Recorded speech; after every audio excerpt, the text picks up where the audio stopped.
एक दफ़ा का जिक्र है कि रंगीन शहर जवे वल में वेर नाम का एक नौजवान लड़का रहता था। वेर अपनी मुहिम जवी और जादुई चीज़ों से मोहब्बत के लिए जाना जाता था। एक धूप वाली दिन शहर की जादुई जंगल की तलाश के दौरान वो मर्लन नामी एक परानी जादूगर की परासरार दुकान से ठोकर कहा गया। मर्लन ने अपनी आंखों में चमक के साथ वीर को एक जादुई कहील तहफी में दिया जिसे लोडोलैंड कहा जाता है। गेम बोर्ड चमकती सितारों से मजीन था और टकड़ी टकड़ी परों वाली छोटी मखलूक थी।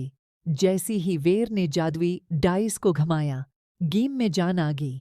वेर की हैरत के लिए नन्ही मखलूक तख्तादार से अछलकर हकीकी जादुई मखलूक में तब्दील हो गई। बोर्ड पर हर मरबा ने एक नया चैलेंज या एडवेंचर पेश किया।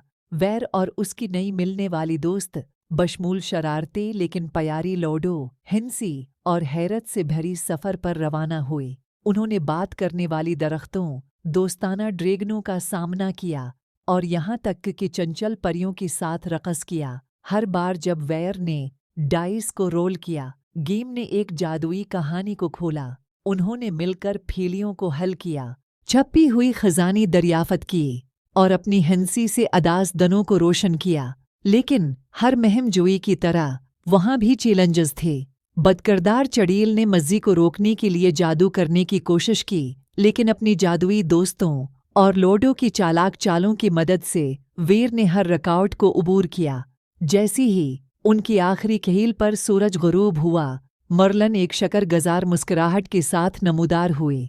उन्होंने वजाहत की कि वीर की खालिस दिल ने इस कहील को जिंदा कर दिया है और अब लोडोलैंड हमेशा के लिए बच्चों के लिए तलाश करने और ख्वाब देखने के लिए एक जादुई जगह बन जाएगी।